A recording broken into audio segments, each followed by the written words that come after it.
WCAU-TV Philadelphia. Now, Ken Matz, Jane Robelo, Herb Clark Weather, and Ron Berg Sports. This is Channel 10 News. Good evening, I'm Jane Robelo. And I'm Ken Matz. And our top story tonight, a focus on the danger of mouthwash. Authorities say what's in it could kill your children, and something needs to be done to protect youngsters. Channel 10's Andrew Glassman with more tonight. There may be a mouthful of information you are not aware of when it comes to the mouthwash in your medicine cabinet, and it's all about alcohol. Item: a 4-year-old boy from Minneapolis who lapsed into a coma after drinking a sample bottle of mouthwash. He was lucky to survive. Item: last year in Philadelphia, 124 mouthwash poisoning emergencies were reported. Item: industry watchdogs claim that some brands of mouthwash have 5 times the alcoholic content of an ordinary beer. The bright colors make it attractive to a child's eye. There has been one fatality in the Philadelphia area from drinking mouthwash. Dr. Stephen Selbst was the man who tried to save that boy. The alcohol that is in mouthwash can cause the child's blood sugar to drop. And once a child has a low blood sugar, the child can develop seizures and coma and death. Tonight, we made a check of the fine print on the back of several major brands of mouthwash. Here's what we found in a local pharmacy. On this bottle of Livoris, there was no specific alcohol content, just a warning to keep it away from children. Other brands listed the ingredients. Listerine reports 26.9% alcohol. Treasury brand, 26.9%. Mint Scope, 18.9%. Viadent, 10%. Listermint, 6.65% alcohol. We're dealing here with a hidden risk. Today, the Attorney General of New York, Robert Abrams, announced that he's asking the Consumer Product Safety Commission to put these child-proof caps on mouthwash bottles. Andrew Glassman, Channel 10 News. The state of Pennsylvania is among 30 states calling for the Consumer Product Safety Commission to require child-proof caps on all mouthwash. Tonight, as a West Kensington mother, Santa Maria Colon has been laid to rest. There are still neighborhood concerns that the investigation into her death is a police cover-up. Channel 10's Dennis Woltering was there tonight as the Philadelphia District Attorney went into that neighborhood to listen to members of the Latino community, people who are calling for an independent investigation. Tonight, just hours after 40-year-old Santa Colon was laid to rest, her family and friends demand to know why the policeman who allegedly shot her is still on the police force and not under arrest. If I shoot somebody, no matter what, they're going to come and lock me up, right? Without no gun or nothing. And they had the proof, the gun right there. The lady wasn't nowhere near him. You know what I mean? The cop knew what he was doing. He wasn't no rookie. Witnesses say Santa Colon was in the street trying to break up a fight between her 23-year-old son and Lorenzo Sabater.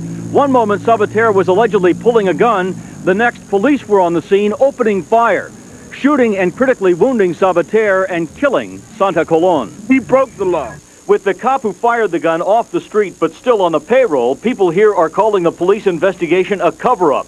DA Lynn Abraham came here tonight to promise a full, fair investigation. I need to know what you saw with your eyes, what you heard with your ears, and then believe me, we'll make the correct decision. But midway through the meeting, Santa Colon's family bolted from the room, clearly upset. They're just going in circles. They keep throwing things back in circles. Oh, they got to get witnesses. They got to get witnesses. They have 14 witnesses. What else do they want? Her husband was the #1 witness. He was with her that day that his wife got killed, and they got 14 witnesses. What more do you want? That man is guilty. We're going to send him to jail. Police have said the shooting was accidental, a tragic mistake. Dennis Woltering, Channel 10 News. The fatal bullet did not come from a cop's gun. That's what police are saying tonight about a robbery victim who was killed during a shootout between an off-duty policeman and 2 suspects. It happened here in North Philadelphia about 1 o'clock this morning. The off-duty cop tried to stop a robbery. Shots were exchanged. 1 suspect was wounded. 2 others were taken into custody. The dead man has not been identified.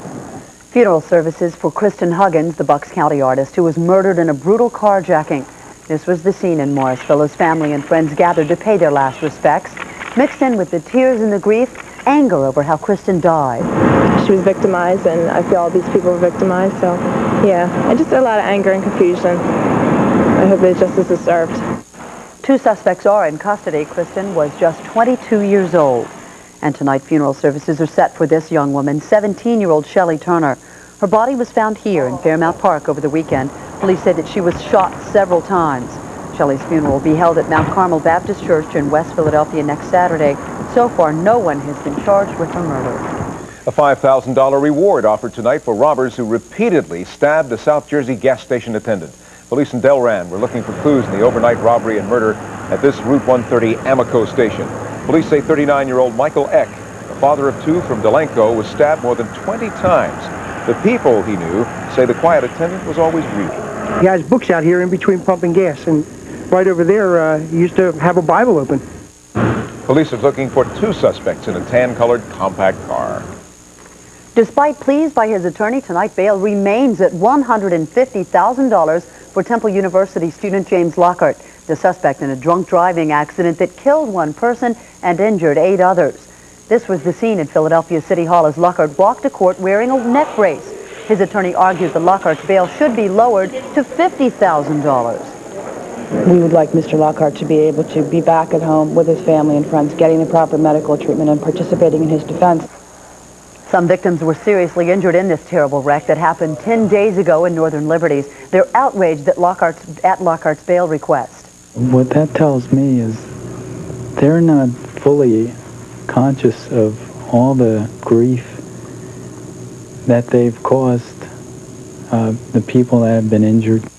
And this man, Kevin Lubacki, was killed in that accident.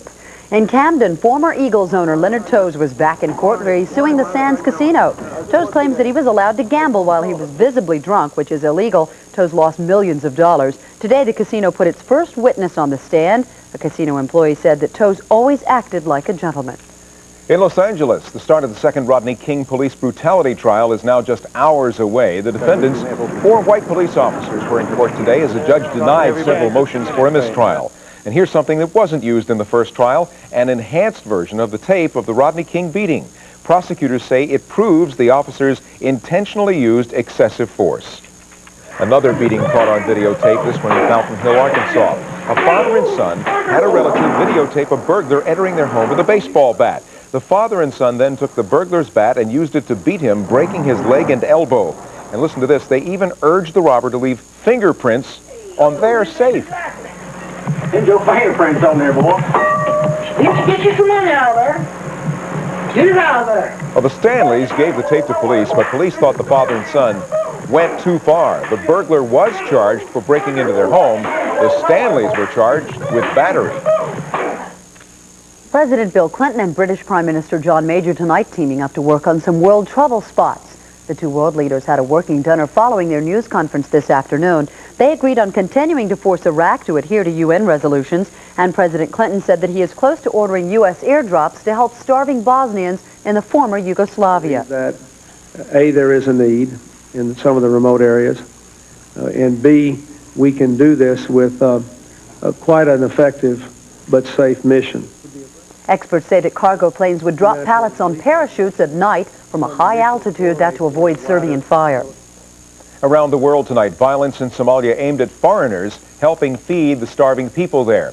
Rioting began in Mogadishu after one warlord complained on the radio that U.S.-led forces had helped an opponent.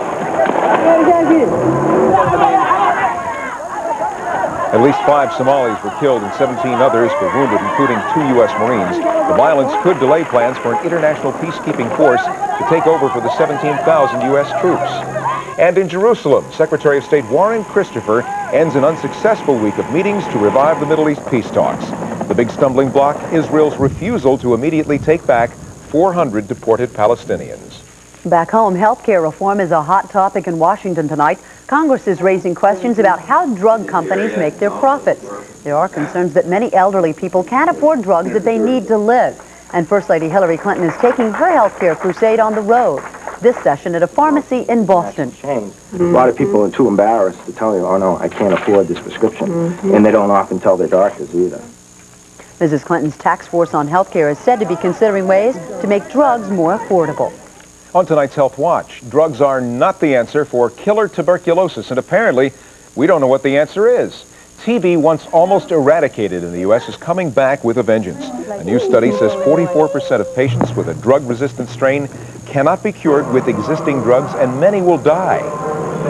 The likelihood of cure is marginal, and this person can then go on to infect other individuals. It can spread like wildfire.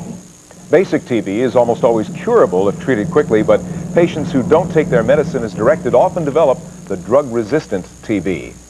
Another warning tonight in the use of video display terminals. A newly released Japanese study has found that using your computer can cause dry eye syndrome.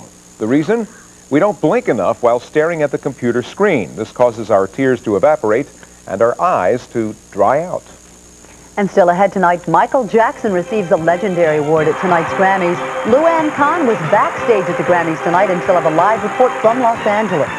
And Channel 10's Herb Denenberg goes for a Grammy. Don't miss this performance. You be the judge. See if Herb deserves some kind of award. Some kind of award, yeah. Snow once again in the forecast. Ooh, Herb Clark has all the details on that coming up. And now, the Channel 10 News continues. This has been a night to remember for stars and fans alike who tonight enjoyed the 35th Annual Grammy Awards right here on WCAU-TV and CBS. Channel 10's Luann Kahn is live at the party in Los Angeles with more. Good evening, Luann. Hi, Jane. It was a beautiful, glamorous night here. No real surprises. Of course, Eric Clapton was a sentimental favorite, and of course, he did very well. We did not get to see Michael Jackson. Everybody wanted to see him. I wanted to see him up close and personal. I did not. But just in case you missed this, he did receive a Lifetime Achievement Award. Take a look at this. This is a man who started winning Grammys in 1978, the first of a dozen.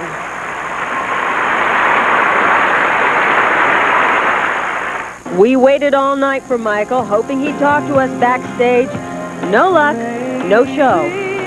Now, this is behind the scenes of the Grammys. Right now, you see the Grammys are going on, but this is the media room, and there are hundreds of people from all over the country, from all over the world, covering the Grammys. And we're back here monitoring the show, and then over here on stage, all the performers come through and talk to us. Just a few minutes ago, Vanessa Williams was here, and the Grammy-winning Boyz II Men just came in.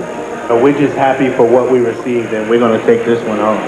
Hi, guys. Luann Kahn from CAU in Philly. Hey. I know, hey, can you talk to Philly? I know they're real excited tonight for you. Philadelphia's real excited for you tonight. Can you talk to them and talk about... First of all, we like to say hi to all of our parents. Hi, Mom, my dad, sisters, brothers. And we like to say thank you to all the fans and all of our friends and all of our relatives in Philadelphia. We're coming home with another one. Our hometown girl, Patti LaBelle, made an appearance as a presenter tonight and then came backstage. It just all seemed to click. I didn't really have to do anything to, work on anything. All the stuff just fell in. I was always singing. Magic Johnson, who won for Best Spoken Record, came to talk to the press. I won a lot of awards, but never in my wildest dreams that I think I've ever would win a Grammy. And why? I've been here for I've been coming to the Grammys and different award shows for a lot of years, but I would have to say that it rates right up there with the Olympic gold medal. And that was really nice. And, of course, that record, that spoken record, was about AIDS. I just had a coworker come and tell me he saw Michael Jackson, but he ran from the camera. So I guess that is it. We've had a wonderful time, and we're coming home live from Los Angeles. Luann Kahn, Channel 10 News. Jane, Ken, back to you. And Boyz II Men certainly did Philly proud tonight, didn't they? Oh, it was great to see that. Great. Thanks, Luann. Have a good time. See you later. Couple of Herbs when we come back. Herb Clark says there could be snow in the forecast. And get ready to cast your vote as Channel 10's Herb Denenberg goes for the Grammy. You be the judge next. You.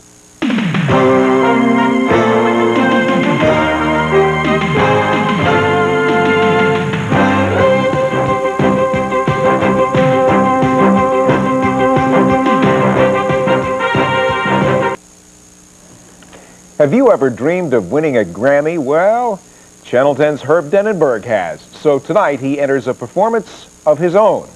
Should Herb's rap win a Grammy? You be the judge. And the Grammy goes to... I always wanted to be a singer, be a star, maybe have my own music video.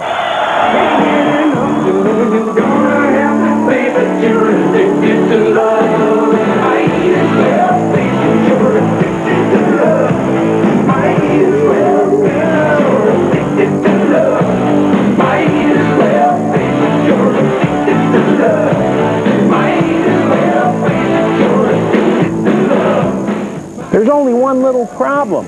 I can't sing. But I know where I can go to get help.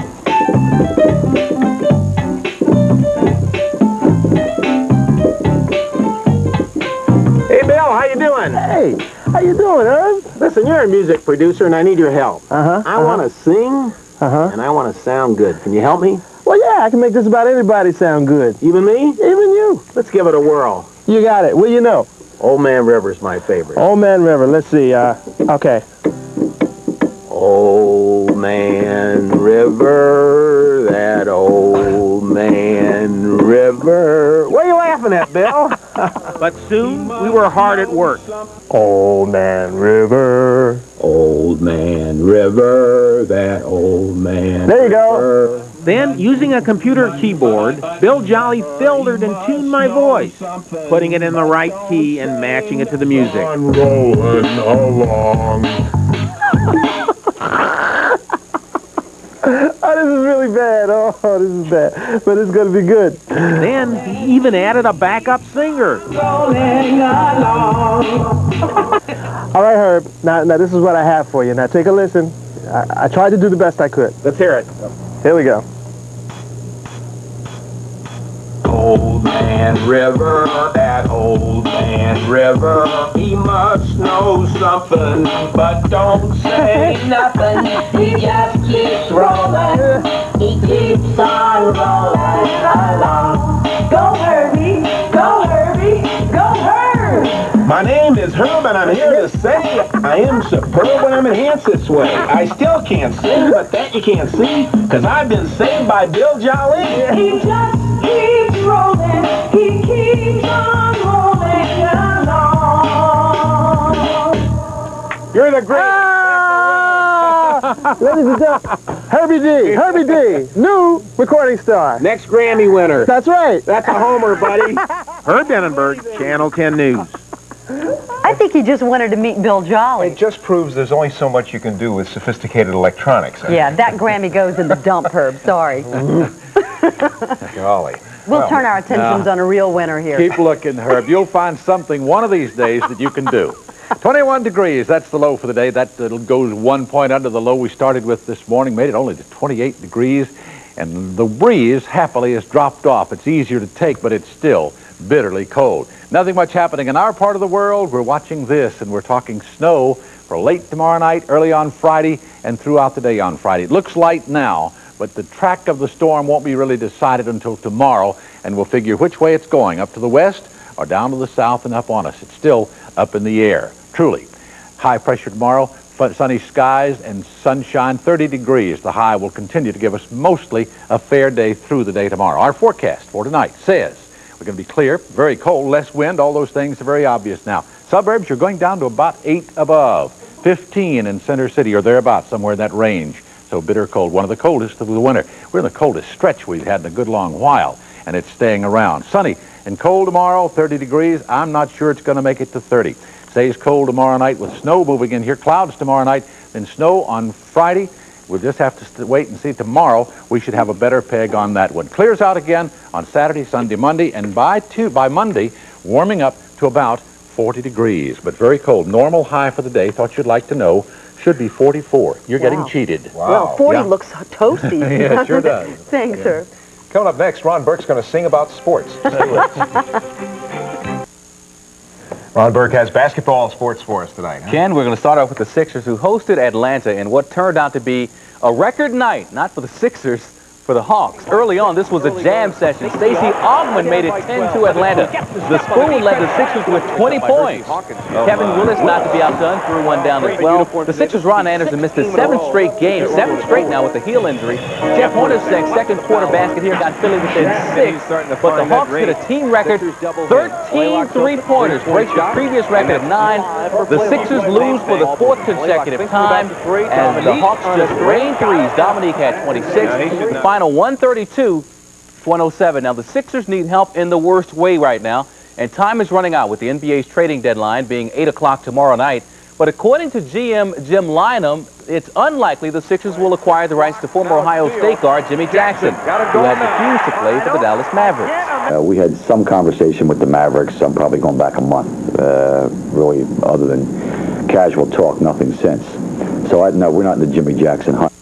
Now Temple has hit a hot streak at the right time as the regular season winds down. Tonight, Temple going for its 4th win in the last 5 games. The opponent tough, though, at McGonigal Hall, Memphis State. Now, Temple trailed this one by 11 before Rick Brunson's 3 here in the second half. Memphis State has one of the nation's best, and guard Anthony Hardaway gets the feed underneath, and kaboom! Hardaway, 20 points, 7 assists, 7 rebounds. Eddie Jones' basket plus the foul got Temple within 3.